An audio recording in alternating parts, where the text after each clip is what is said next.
Das Futur 2, die Zeitform für die Zukunft und die Vergangenheit.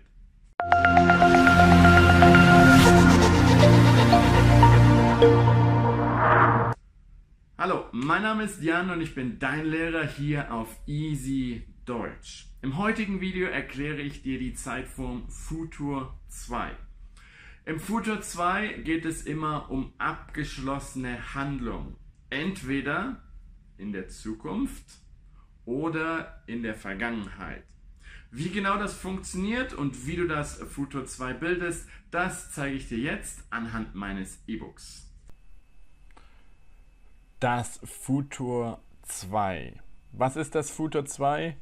Das Futur 2 wird vor allem bei Vermutungen eingesetzt. Die können in der Zukunft sein, sind häufig aber auch in der Vergangenheit. Du vermutest einfach, dass eine Handlung abgeschlossen ist oder abgeschlossen sein wird. Du bist dir dabei aber definitiv nicht sicher. Ein paar Beispiele. Das Auto wird morgen repariert sein. Das sagt dir vielleicht ein Mechaniker, aber ob das 100% so passieren wird, wer weiß. Es ist auf jeden Fall eine Vermutung über etwas, über einen Zustand in der Zukunft, hier etwas, was abgeschlossen sein wird. In einer Stunde wird er angekommen sein. Das ist eine Vermutung, das weißt du nicht. Du wirst die Prüfung bestanden haben. Also morgen um diese Uhrzeit, sagt dir deine Freundin, bin ich mir sicher, wirst du diese Prüfung bestanden haben. Das ist auch eine Vermutung, hier wieder über die Zukunft. Achtung, das vierte Beispiel ist nicht die Zukunft. Er wird hingefallen sein.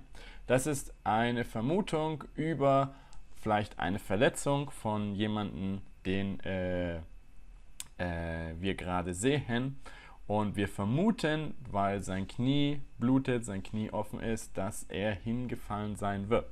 Das ist in der Vergangenheit aber eine Vermutung. Und auch das ist Futur 2. Er wird hingefallen sein, vermuten wir. Also, zur Verwendung des Futur 2s bei Vermutungen, dass eine Handlung in der Zukunft abgeschlossen sein wird. Man spricht hier also über einen Zeitpunkt in der Zukunft. Zu diesem Zeitpunkt wird die Handlung wahrscheinlich abgeschlossen sein. Und auch bei Vermutungen über eine Handlung in der Vergangenheit. Die Handlung muss zum Zeitpunkt des Sprechens abgeschlossen sein, aber wir vermuten einfach nur, was wirklich passiert ist, wissen wir nicht. Also wir vermuten nur irgendeine Möglichkeit, das könnte passiert sein, aber wissen tun wir es nicht wirklich. Wie bilden wir das Futur 2? Das Futur 2 wird mit werden als erstes Hilfsverb an der zweiten Stelle benutzt. Dann haben wir das Partizip 2 und auch noch sein oder haben als zweites Hilfsverb. Also relativ kompliziert. Am besten wieder mit ein paar Beispielen, vor allem auch, wann musst du sein und wann haben benutzen. Die Verwendung entspricht hier wieder ganz exakt dem Perfekt und dementsprechend bei Zustands- und Ortswechseln werden, bleiben und sein benutzt du sein als Hilfsverb. Alle anderen Verben und reflexive Verben nutzen haben als Hilfsverb. Er wird in Berlin angekommen sein. Hier würdest du im Perfekt sagen, ich bin angekommen. Also benutzt du auch hier sein, denn es ist eine Bewegung von A nach B. Werden als Hilfsverb, zweite Stelle konjugiert, dann alles andere, dann kommt das Partizip 2 und dann kommt hier noch sein oder haben, auch unkonjugiert im normalen Infinitiv. Achtung, bei einem Zustand muss es immer sein. Denn vom Zeitpunkt des Sprechens bis zum Zeitpunkt, über den man spricht, wird der Zustand wechseln.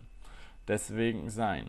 Hier immer bedenken, wir sprechen darüber, mit dem Futur 2, über eine Handlung, die in der Zukunft abgeschlossen sein wird oder bereits abgeschlossen wurde.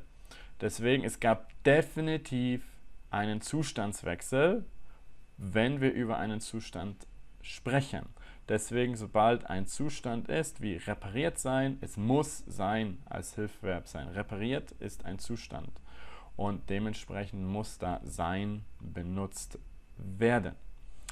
Wortstellung habe ich gerade schon besprochen, werden, zweite Stelle, konjugiert und am Ende das Partizip 2 und dahinter dann noch sein oder haben. So, jetzt weißt du, wie das Futur 2 funktioniert und wann du es benutzen musst. Falls du noch Fragen dazu hast, dann schreib bitte einfach einen Kommentar hier unter das Video. Ich beantworte alle deine Fragen.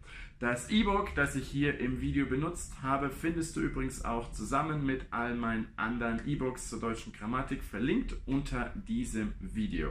Und ansonsten hoffe ich, du hast heute wieder viel gelernt und wir sehen uns wieder beim nächsten Video. Und bis dahin wünsche ich dir wie immer viel Erfolg und vor allem viel Spaß beim Deutschlernen.